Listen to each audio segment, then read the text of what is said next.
Hi, my name is Dan Zeilinger, and I have been a world-traveling full-time trad jazz musician for the past 40 years. Some of my most memorable performances were on the lawn of the Edinburgh Castle, at Imperial Palace in Japan, as well as TV shows and commercials across the world. I've met many people during my career and have spent many hours on stage and off with these musicians, talking about jazz, life, and more. Some are touring musicians, some are theme park warriors, and some are casual musicians who play on the weekends with friends. I think they all have stories worthy of a movie script, and through these interviews, I'll be sharing them with you. Hi there, this is Dan Zeilinger with Trad Jazz Today, and my guest is longtime friend, phenomenal banjo player, one of the guys in the idiom who are moving along the musical perception of banjo and what it can and can't do. My friend Pat Dinneen. Hey, Pat. Hola, Dan. No comprende español, señor. Neither do I. No. I just look this way. For those of you who are watching who don't know me that well, I'm Filipino-German. So it's kind of interesting when your family meals are made up of fish heads and sauerkraut. But what can I say? That's just kind of the way things go. So Patrick. Yes. Let's go through your family, your life history in 1 hour, everything you've ever known in your life unloaded onto digital media. How does that sound? That sounds challenging, but I am up for it. So where were you born, sir? Portland, Oregon. You okay? Actually, in Portland, proper. In Portland, yes. I'm not sure that I knew that. In fact, I'm Yep. pretty sure I didn't. I thought you were like in the Tri-Cities area or something. No. Nope. My parents lived there, but I never did. That would make it difficult to have you as a baby then. Well, yeah, I guess a surrogate, some sort of thing. Yeah, I don't know. Yeah, no, I was born and raised there until the age of 13, and then we moved to Seattle after that. Okay, so you actually started banjo while you were in Portland. Correct. Yep. Who was your first teacher? Elliot Sweetland. Any good? Yeah. Oh, I'm just saying, Yeah, I mean, of course, yeah. I started taking lessons from when I was 5, so wow. He was good enough to take on the challenge. I can't imagine teaching somebody how to play the banjo at age 5. I can't either, but he was a very gentle, sweet man, and so I think the thing is that, well, I mean, I used to go. My dad took lessons from him too, so my dad would take the first half hour, I would take the second half hour, and I would read Archie comic books while waiting for my dad. How good did your dad get? I mean, I knew Jim, I knew your father, but I think I said earlier before we started recording this that I didn't realize he was actually, I guess I didn't realize he was a banjo player, but how good was your dad? I mean, he was just a banjo band player. He just did it for the social aspect of it versus, well, I didn't know at the time. I just did it because it was fun and I got to hang out with adults all the time. So, and as all kids do, you want to be a lot like your dad. I mean, yeah, I guess so. Yeah, and there was something I was drawn to the music after having an ear surgery done. We used to go to a lot of trad jazz festivals and club meetings at the Elks on the fourth Sunday of every month, kind of a deal. So, I was exposed to a lot of great players, especially from guys that were that came up playing during the Renaissance in the 50s and 60s. Yeah. Did your mom sing, or was she musically inclined? No, not at all. No. She just hung out though, Well, incredibly supportive. I mean, I was really fortunate to have the opportunity to know both your parents, and I didn't come from a supportive family, so your kind of families always intrigue me. It's nice to see. Yeah, and I know where you're coming from. I get that. That makes a lot of sense because there's the opportunity to have the opposite of that is just as great, and I couldn't imagine that. Of course, knowing how my parents raised us and raised me was the fact that you do what you want to do as long as you're safe, you're respectful, and we'll support you no matter what. So, I mean, I would, learning to play the banjo, and then during school, elementary school, I said, hey, I want to learn how to play drums. Not a problem. We went to the music shop, got a drum, and, I mean, they were always really, really, really supportive. So when you went through your teenage rebellious years, which all of us do, you try to step away from the stuff your parents want you to do. What was your form of rebellion? Since you stayed with banjo and Yeah. no, I'm serious. You know what I'm No, saying? no, I get that. Yeah, and that's nobody's ever asked me that, and I think my form of rebellion, honestly, was extremely subtle in the fact that, during my teenage years, I started getting into other forms of jazz besides trad jazz and banjo music. I remember the first bebop album I ever had was actually Clifford Brown. And and I had heard bebop. I had heard Charlie Parker and Coltrane and all these guys, being in jazz band in school. But that Clifford Brown album, just something about it was so magical. Do you That remember I which listened album to it was? I don't. I remember the songs on it. For me, it Like, was Clifford with Strings. now so my band teacher gave me that first album, and then he said, hey, check this out. It was Clifford with Strings. I was like, oh, this is beautiful, but I was just soaking up the other album, and Yeah. Joy Spring and Sandu. I mean, just incredible, and that kind of set me on this path to starting to expand my ears, and I think that was a form of rebellion. Sure. Maybe against an institution that didn't need to be rebelled against, but I think also, like learning to speak Russian, I never really rebelled. I'd always just kind of do things that are different than other people would do. Well, I that did have actually. a party well, you're right. I had a party as a senior in high school. I had a party at our house. My parents were on vacation. We had a keg during the school day. Oh my. And the vice principals came to the house and Had a few? Yeah. We would have invited them if they had knocked nicer. So, and that would have been my only time I ever got into trouble. I mean, I don't know. I just enjoyed myself as a child. No, that's wonderful. And your exposure to early forms of bebop and more modern jazz actually makes a lot of sense now that you say that, because I always wondered if your propensity to move the musical styles forward that you play on banjo had to do with early influences, or if it had to do with rebellion against banjo traditions. It's the second, and yes, and I'm going to write that down because I get asked that a lot. Like, why do you do this? And that's exactly what it is. And it's not because I have a disregard or dislike for the past traditions or anything else. It's the fact that not a lot of people do it. A, and B, this is something that I heard you and Tamaj talk about this. It's that filling of the soul, for me, that is the most important thing. And I was hoping we'd have this conversation, so I'm going to bring it up. And you guys have talked about it was Sure. When you have to play we have to understand that we have to be there and play for the audience, right? So as a kid growing up, I always got this, oh, you should smile more. You need to smile more. And I'm thinking to myself, okay, but in my head, I've got going on all these things of, gosh, I'm hearing all these chords. I'm hearing all these notes and all these lines and patterns. And yet it's like, that's what I'm concentrating on. And so my theory, and it might be completely wrong, is if I'm playing for myself and I'm playing Aaron? what I want to hear, does that mean I'm playing for the audience then, that they can feel that come through? I don't know.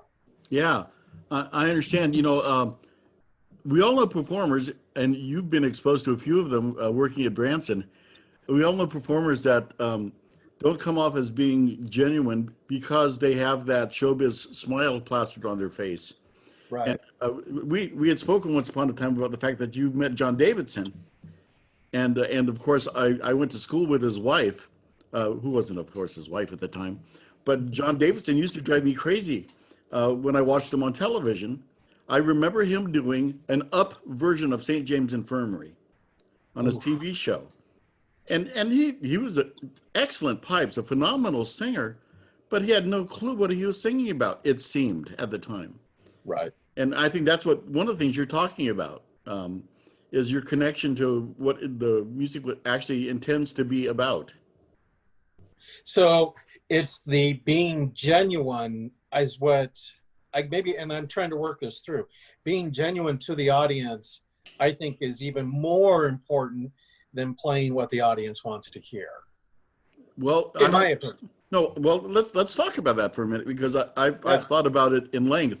One of the things is when you look at the artists that people revere, and I'm not talking about necessarily trad artists, but they're included, but people like Janis Joplin and people like who am I trying? I'm trying to Joe Cocker, and those people that are who they are because they have to be who they are on stage. Those are the people that gather the crowds to marvel at their talent because they understand that that's something that they can't imagine. You have to be that person to sound like that person. You know, am I making sense or am I babbling? No, I get, and I agree with you. And what's interesting are those are two people I absolutely revere because they're being moved by the music and they can't help it.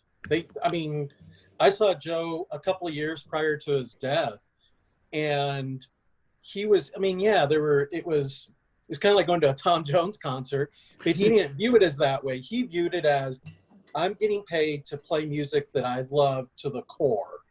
And it comes out in him. I mean, when he would speak in an interview, he didn't make those moves. Yeah. That's just the music doing to him.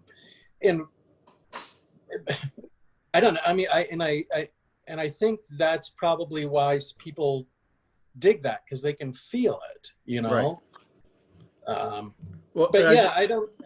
think it's an interesting question. I mean, I did a video a few months back and somebody said, "Oh, you need to smile more." And I'm thinking to myself, I can't remember what song I was playing, but it was a very, I don't want to sound hip, but it was a very ethereal song.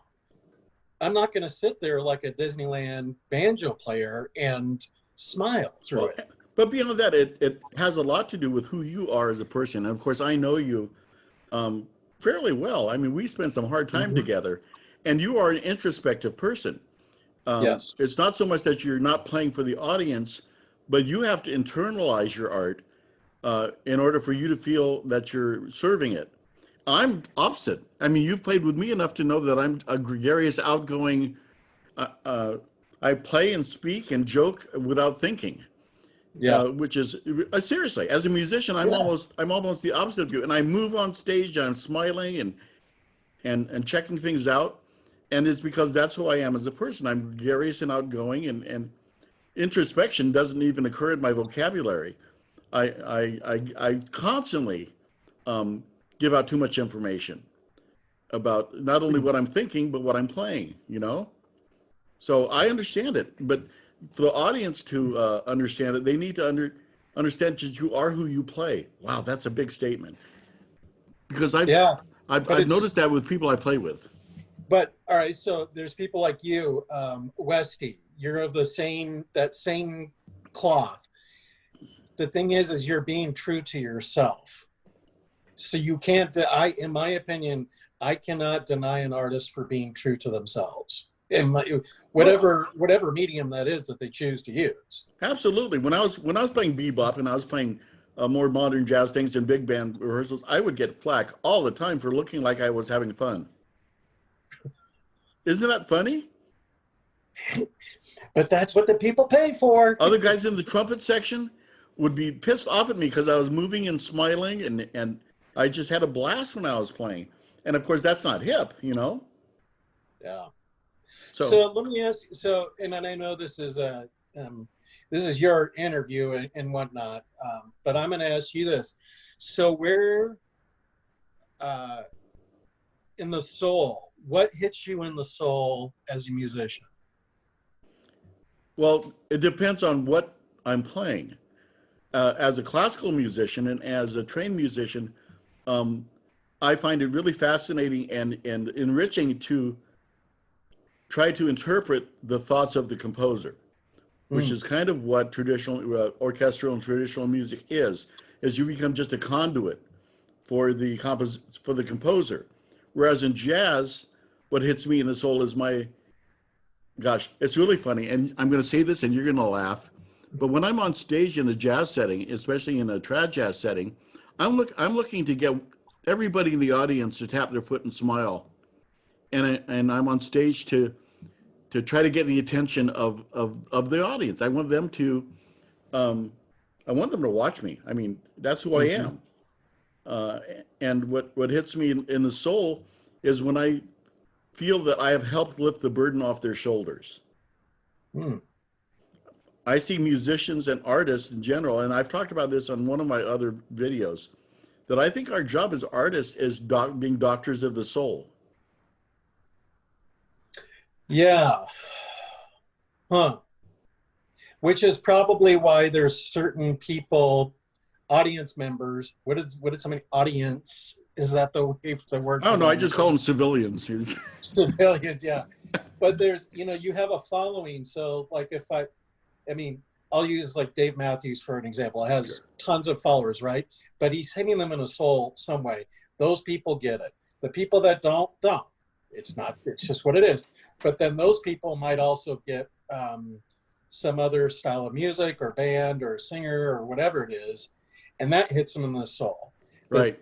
the beauty is that there are enough civilians that will always be that are craving their soul to be talked to by you, and hopefully there's one or two people that don't mind what I do and they get what I, you know what I mean. Sure. Like I and but even if there wasn't, I you know I play so much for myself that playing by myself is all the satisfaction and fulfillment that I personally need, because I'm constantly thinking about, well, what's funny is that I hear the other band members in my head.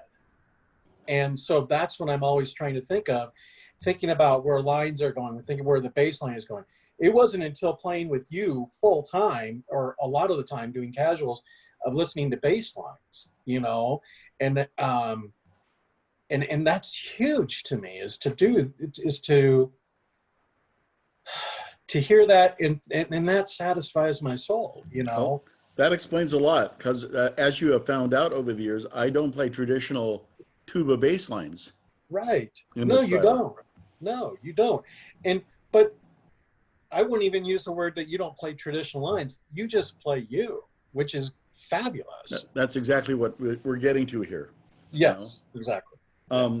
it's interesting because a lot of, and I'm sure a lot of banjo players come up to you and are curious whether or not you've listened to the Harry Reesers and Eddie Peabodys and people even before that and the classical artists on five string, um, because people are so embedded in what used to be as opposed to what can be.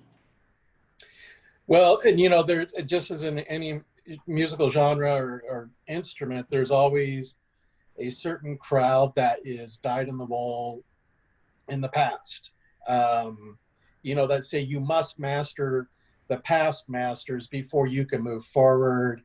There's all kinds of statements like that. I let them have their statement. The way I look at it is, if I'm a 10-year-old kid learning to play the banjo and I'm being taught by somebody who's got one foot in the past and one in the future, I'm probably going to lean more towards the going toward the future. And, so I don't know. I mean, so yes, I listen to the Peabody stuff. I listen to tons of, I've got record albums of this here. I was more inspired by Brad Roth, because Brad really made Peabody's playing contemporary.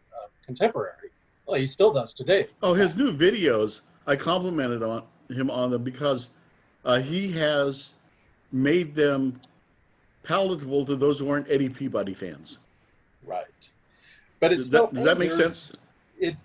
absolutely. But that angers the people who are not Eddie Peabody fans. I lost your video for Oh, some reason, Pat. hang on. There we go. I had a spam call coming in. Uh, We should have answered that together. That would have been funny. that would have been good. But it angers some people, I think, or maybe not angers, but it upsets them because the fact is that he's taking Peabody and making it even better. For I guess, in my opinion, Oh, sure. and the thing is that I kind of really, once I got with 10th Avenue, I started to really step further away from that. And when I left 10th Avenue, I stepped even further away from any of that past, just because my taste changed, my soul needed something else. Well, as you know, 10th Yeah. Avenue went through the same thing as a band, in that Ed was trying to progress the idiom, is trying to widen the audience, Yeah. and once again he took a lot of flack for that, and when we talk about it, he still does actually, even in postmortem. Yeah. But the fact that he was trying his hardest to keep the idiom alive and keep it youthful, I have always respected that. But it's kind of funny how, because what we're talking about is the same thing across the board. Whether or not you want to, recreating history and recognizing history is fine and dandy, but jazz in particular wasn't meant to be a stagnant art. Yeah. It was meant to be a way to Exactly. put money in musicians' pockets, is what it Right. was really meant to be. Well, and it's funny. So I think about I remember I took a jazz history course in college just because I wanted to see how good the college professors were and how correct the jazz history was, because as an 18-year-old kid, I knew everything about jazz history, of course, so, and I remember reading the jazz history book that somebody, I don't know, it wasn't certainly Leonard Feather, or not Leonard Feather, but not Leonard Maltin, not Leonard Skinner, but Leonard Nimoy? yeah, Leonard Nimoy. It was Leonard. Well, he was a big jazz fan. You're right. But they talk about 70s being the dead era for jazz and all of this, and I'm like, huh. And of course, they would play some examples, really bad examples of jazz. And now, when I go back and I look at jazz in the 70s, I think of like Art Blakey's band. All the guys in that band, Wynton Marsalis, holy Toledo, they were monsters. It wasn't the music was bad, it was that the society was changing away from that and was lost. I mean, hell, they were into disco. I Yeah, mean, and not that disco is bad, I love disco, but good disco. But the thing is that they were, you can't say it was bad. I mean, I'm sure there are people that said, oh, jazz in the 20s was bad too, because it was a bunch of guys trying to improvise but really couldn't improvise, and it's like, oh, sure. All those studio guys, yes, trying to recreate that high fidelity, kind of Dixieland jazz. And you know what I'm talking about. And I always was fascinated by the fact that all it took was a reminder of Louis Armstrong, and all of a sudden things came back into focus for a while. Uh, every time he would, like when he did Hello Dolly in Mame, or when they used his drop on What a Wonderful World in Forrest Gump. Every so often, Louis will pop up in our media ethos, and people go, oh yeah, right, yeah, no, absolutely. And but even guys, I mean, well, no, I mean, we could go on for hours about this. And yeah. Well, it must have, speaking of people that are entrenched in history in the past, you must have been driven crazy at Branson. No, I wasn't actually, because it was just such a alternate universe experience for I mean, me that, it was almost like doing a minstrel show at the early century. yeah, it was. But the thing is I just worked on my chops, man. I just played, and played and played. I'd warm up for an hour after or before a show. Well, I before you continue with that, let's make sure that the viewers understand what we're talking about, the time you spent there. From 93 to 96, I was in Branson in I don't know what you want, ragtime Dixieland Bransonized show where we had a Red Hot Mama singer. In fact, we had two at one point. So two banjos, and then a backup band as well. And the band they were all guys from Mike Morroy, Mike Nassessa, Scott Black. I mean, they were ringer guys, definitely. Um, yeah, so I spent a lot of time there just working on my chops, honestly, and it was a first full-time gig ever and getting paid great money um, and living in the Ozarks. I mean, isn't that every kid's dream? Hey, Mom, I'm leaving New York and I'm going to live in the Ozarks. Oh, Yeah, exactly. I just remember the biggest one of the biggest things that I ever learned from that is that musicians need to learn how to read contracts. That was a big lesson. Yeah. There are stories about the Rhythm Brother, Ralph Reynolds, and his band. At one time they did a tour of Japan, and the contract never stated that they were going to bring them back to the States. And so when they got done with their tour, they said, "Where's our tickets?" They said, "It never said in the contracts we were giving you tickets home." And absolutely right. Young musicians out there, don't just ask for purple M&Ms in your rider, but make sure you make sure you have a way home. And speaking of, which is a great example, so I heard the actual story behind the M&Ms was that the reason why they gave them M&Ms was said that they had to have the purple or green M&Ms was to make sure that the promoter read through the contract thoroughly. Right. Because that the in details were paid attention to. Yes, exactly. Yeah. Which was very smart. So, yeah. I've only done that once as a personal artist, where I was asked to do. I don't even remember what it was, but I sent a writer out with a contract, and the promoter said, "What? You're a tuba player?" I said, "You want me or don't you?" You know. You just wanted to see if you could get away with it, I would think. Well, that's part of it. Yeah. But that's part of it. But I learned that lesson when I heard from the Reynolds brothers and I think Westy was on that trip. That they said, watch out, read your contracts, because the client will always hold you exactly to the contract. Exactly. Yeah. And going back to our conversation about traditionalists, you and I played a lot of sets together with Tex Wyndham. Yeah. And love the man. Yeah, I do too. And at first, when he first asked us to do it, and I'm sure you had played with him before, but I had never had. But I'm going, oh gosh, this is really.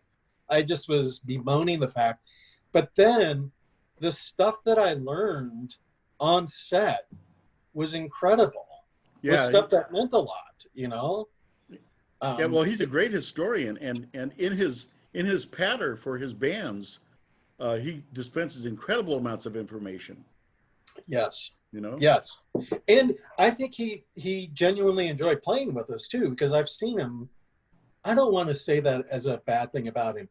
I've seen where it's rough on stage or tense on stage. And for us, I think we just had a lot of fun with him, because I think probably we went in there going, we're going to learn something and we'll have fun doing it. Yeah. Well, for those of you who don't know who Tex Wyndham is, first of all, I'm surprised you're watching this interview. But he is actually a jazz historian and expert, both in the fields of ragtime and all forms of traditional jazz. A great piano player and cornet player from, I think he's in the Boston area or somewhere. Pennsylvania.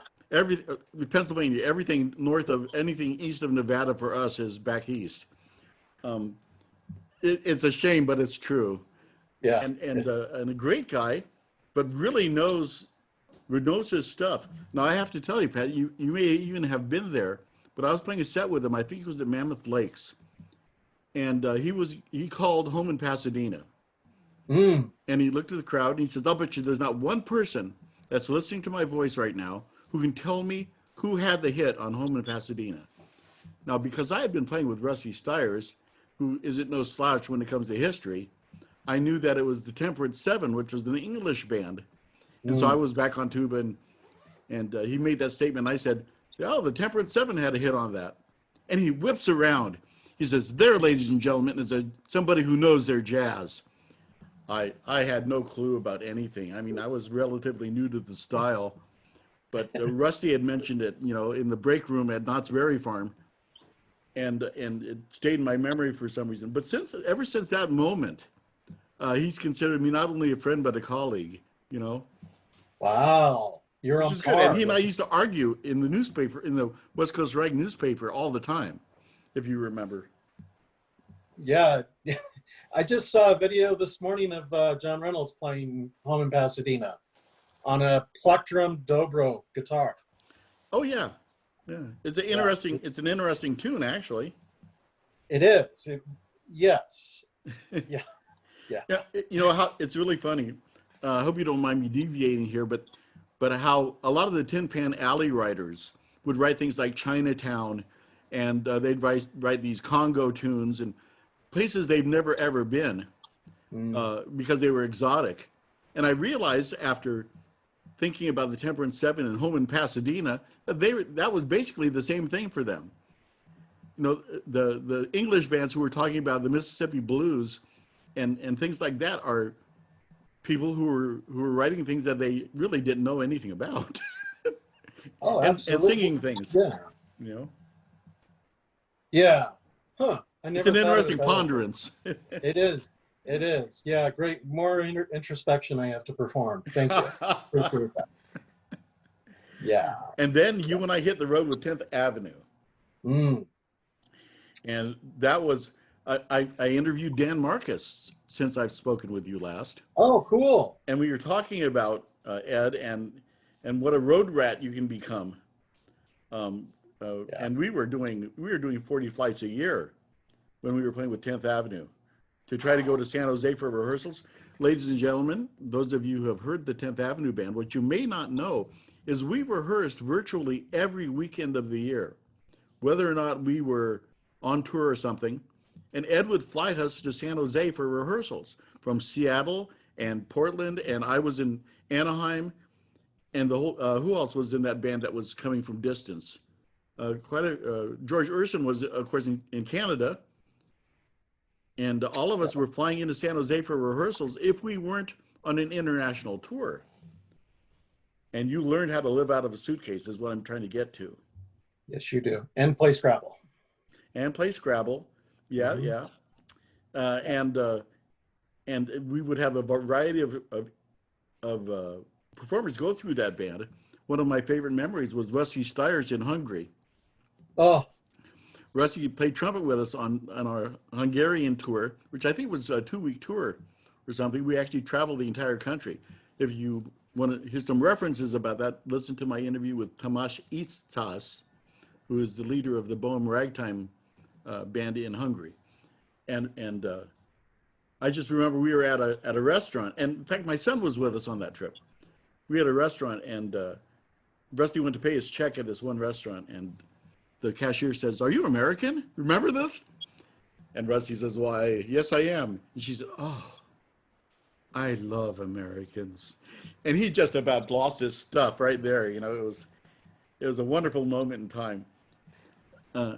Another memory is when we found out that doodah in Hungarian is like Bristol's in England, or like hoo-ha's in some parts of the United States. It was a reference to women's breasts. The expression doodah. And so what does old Dan do to his son? He starts singing Camptown Races in the middle of a restaurant or a subway or on a bus. And of course, at the end of Camptown Races, my son would pipe up and go, "Doodah, doodah." He never forgave me for that, I don't think. But anyway. I remember the concert at the Bohème Jazz Festival. We were playing something, I think it was like Jackass Blues, and it's the trumpet solo always started off with the first, like, trumpet player would take 2 choruses, and it would be banjo and trumpet only for the first chorus, and the band would come in on the second chorus, right? Somehow the band never came in on the second chorus, and Rusty ended up playing, I think we played 5 or 6 courses, just he and I. And he started at triple P, and after the 13th solo was at probably double F. And it was the most orgasmic moment I've ever had on stage. It's something that It he was that so he learned from incredible. from listening to a lot of George Probert. Yeah, that wouldn't surprise me. It was, I remember the crowd was just, they couldn't take it. They literally were like, just stop, this is too much. And it was just, Rossi said, nope, you're coming with me. And the band's taking us. We're going. And it was just, it was so incredible on just a 12-bar blues, you know? I don't know if you remember this. I'm sure you do. But we were such a big hit that Aaron actually had people asking for him for his autographs. And he was setting up music stands, and he was just kind of our roadie on that trip and selling Doodah! selling CDs. But we got off stage, I think it was at the college. And first of all, we had groupies backstage looking for autographs, which who gets that with a Dixieland band? Especially in Eggers, Hungary. And then there was a line of young teenagers that wanted Aaron's autograph. Of course, my kid's pretty good looking, I have to say, but it was a funny moment in time. Yes, that's right. Proud dad. Oh my gosh. Are you is Heidi over there listening to all this? No, that's Oh. my imaginary friend. He plays in the imaginary band in my head. So they're called the Crickets because they never say anything. So And we did that for a while, and we had trips to Australia and China. China, yep, That was a trip. literally and figuratively, yes, absolutely, yeah, it was fun. I should have brought my Mao's little red book, the book on communism. Should have brought that into the interview with me. I could have read out of it. You were still on the band when you guys went to Russia. No, I was not. Oh, neither was I. That happened. They went to Russia. The first time they went to Russia was before me, and then I didn't know. Did they go a second time after I left? Well, they went right after I left. Oh, okay. And I had actually gotten one of my best friends on the band as the drummer at the time, a guy named Mike Alarcon, who's since passed. But he was so pissed off because I got him the gig and then I left the band. But That happens. We've all done that before. oh, yeah, that's true. That's true. And so after we got back with 10th Avenue, we continued doing a lot of casuals and such together. Yeah, that was. But that band was the band that. Well, it wasn't just necessarily the band. It was the band, but it was between you and George Urson that you guys kept telling me, play what you want to play what you want to play, keep going. I mean, you were pushing. Both of you had a hand on my back, pushing me forward, which was, why during the solo spots we'd play crazy things. Whether it's Charlie Parker's Opera Vav in a street beat or, whatever it was we wanted to play. Or even doing Lambeth Walk as a kind of a cakewalk tune. Just like, that was so cool. That gave me the permission, and that's what I needed. Well, George was amazing. His innate sense of what field would work behind what. Yes. But that kind of taught us a lesson in that band. Because Ed Zimbrick used to arrange all of our tunes. And if you mentioned to him that you liked, say, a 1960s song, it would appear in the book the next day.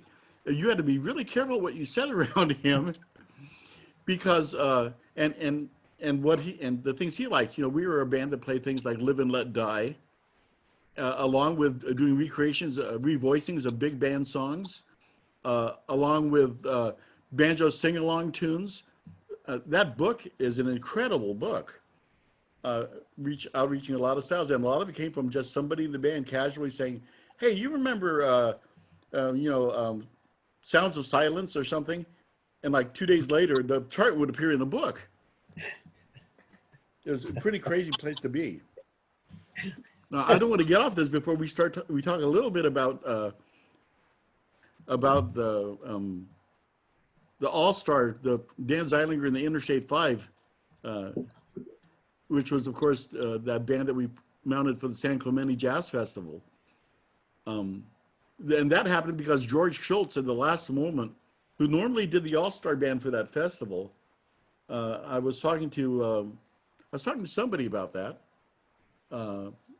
and they said he had received a cruise that paid better and was longer, and so all of a sudden he had to bow out of that, and they called me to put together an all-star band for the Rotary Club in San Clemente.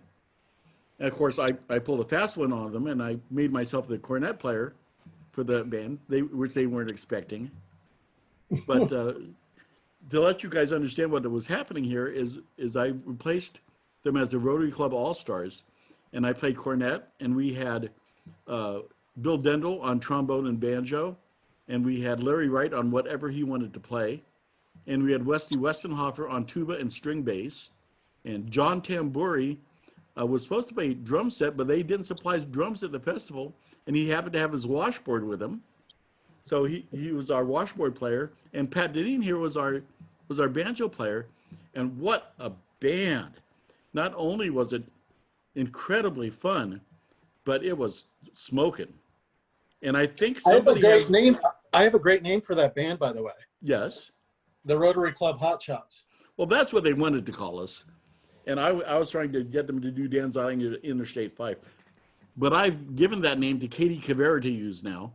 Oh. And so when we play things like in San Diego that she calls, she'll use Katie Caveira in the Interstate 5, and I stand there like a pride papa, you know. Good, yeah. But yeah, we were the Rotary Hot Shots. And we actually had full rooms and screaming crowds, and I've got tapes of it somewhere. We did Tiger Rag where everybody switched instruments every chorus, if you remember. Did not fill my soul. It was just. No, it was kind of a funny hat band, but what do you want to do with Dendel and No, Westy? it was the fact that, you know, again, even if I'm surrounded by that, not that I don't have a sense of humor and don't enjoy that, but is it like I look at and go, wow, Larry Wright is amazing. Like, where does he think? How does he think like that? How does Dan play cornet? I don't understand how, like, that's what I think when I'm playing. I mean, I rarely think about, when I'm playing, I rarely think about, in a band setting, what am I playing? I'm thinking about the other guys. And that focuses my attention actually onto what they're playing. So I become more mindful of them, not of myself, you know? I mean, it's like a classic drummer who's just constantly, it's one long drum solo because they're not mindful of the other people. Or pianist, you know, you and I both play with a piano player that it's a one-man piano show in a 7-piece band. And it's just what it is, you know? Sure. So, yeah. I was thinking as we were speaking here, what it was that caused us kind of to part ways. And actually I remember now that it had to do with the China trip. And when we got back and we had both had situations occur where it took you from LA to took you to Atlanta, Mm-hmm. Yep. Georgia. Yeah. And I had forgotten why we stopped working together. Now I remember in my history. And that was just too bad. Other than our recording session we did for your quartet. Yeah. Which, by the way, you need to listen to, fans out there, on the Daniel E. Zeilinger YouTube channel. There are 2 cuts from that album that are just Pat Dinneen at his best. It'll piss off a lot of traditionalists. No, if you like good music, you'll love it. And I also have 2 drops on there from 10th Avenue that if you're a traditionalist, you'll be pissed off. So if you're a traditionalist, don't go watch my I'm just kidding. But there are 2 drops from Misbehavin' Jazz Band that most trad people really, really enjoy. Yes. And there is also a slideshow on Big Tiny Little, who Pat and I played a CD with towards the end of his life. Yep. So I've been working on some Bill Evans stuff, which is... I didn't know you played piano. I didn't either. He's just, you know, I think about those things again, it's that introspection and etherealness whatever. It's ethereal Because nature. Ethereal nature, right? And I get tons of that from my biggest musical hero, Pat Metheny. But Bill Evans has got that space in between that I'm like, oh my gosh! And then listening to the tunes that he wrote, it's just musically challenging. So I'm hoping in the next 3 to 4 weeks to put up a couple things of his too. Cool. Yeah. Cool. Yeah. Speaking of influences, I got a phone call maybe 2 years ago from a musician that I was playing with pretty often, and the phone call went like this: Dan, I just want to ask you, where do you get the solos you play? And I said, well, the first thing I do is I don't listen to tuba players. Mm-hmm. If you really listen to what I play, a lot of my stuff I steal from Django Reinhardt or Adrian Rollini or Louis, but very seldom am I trying to be, Don Kinch. Right. I don't steal from other tuba players, and it's not because I don't love them and revere what they play, but I started out in different idioms, and the things that catch my ear are things that most people don't do on tuba. And I think the similar thing is for you.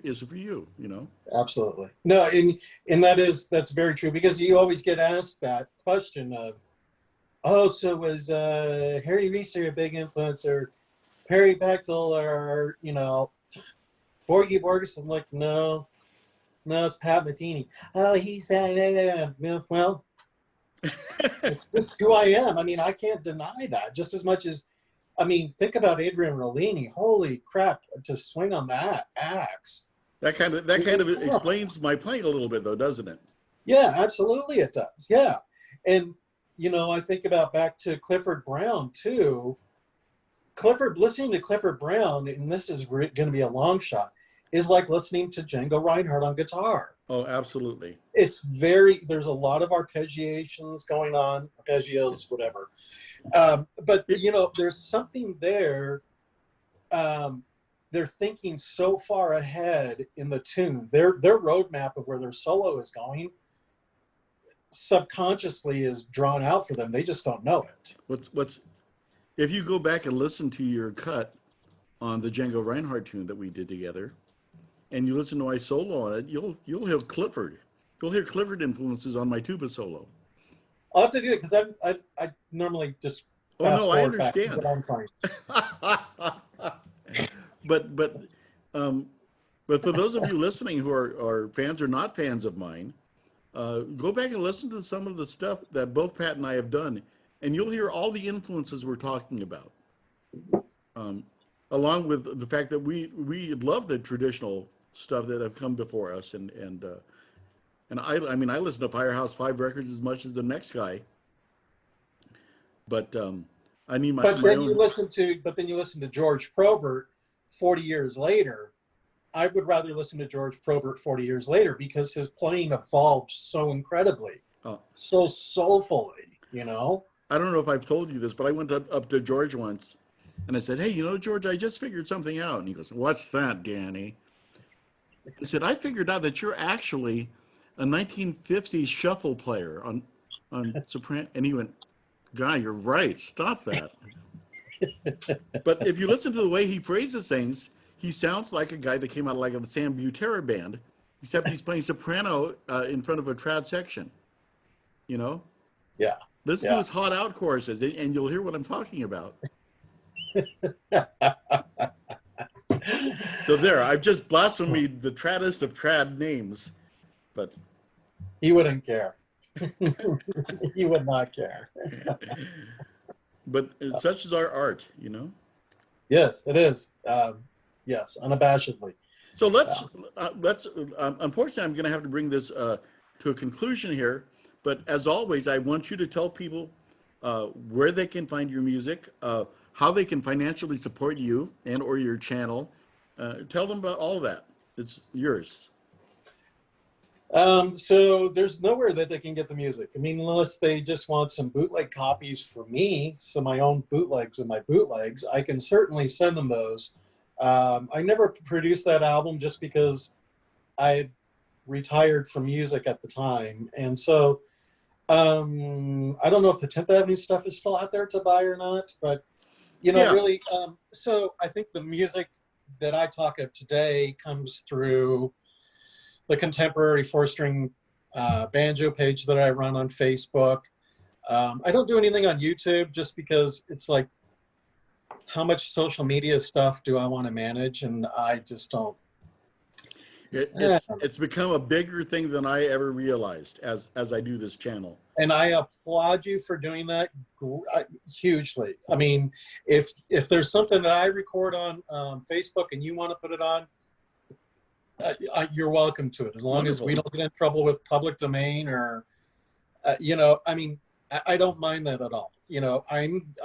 I plan on through the rest of this year really starting to do stuff, taking stuff way out further than jazz stuff. You're gonna do a Kiss tribute album?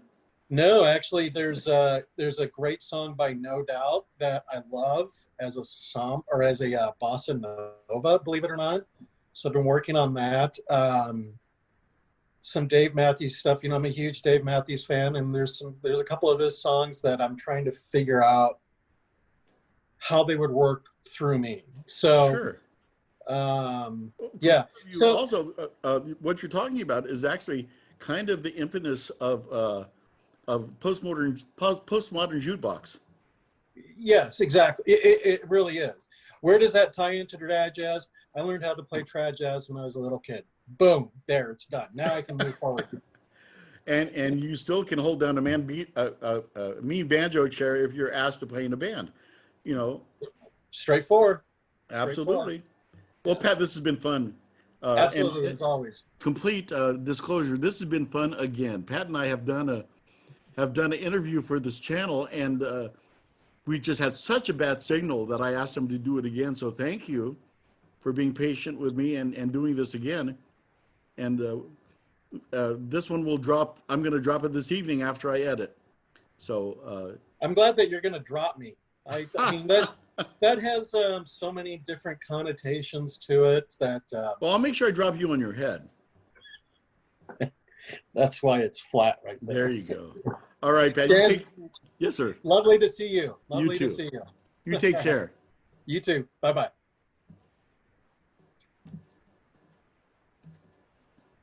Was the signal better? Yes.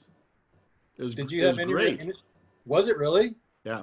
There was one section where we lost your El Conquistador screen came up for a couple seconds. That was just because I forgot to turn off the cellular portion, but it'll be fine. It's so much better than our last time.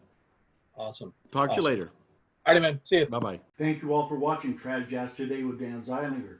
Make sure you subscribe and turn on the notification bell. Videos come out every Wednesday and Friday.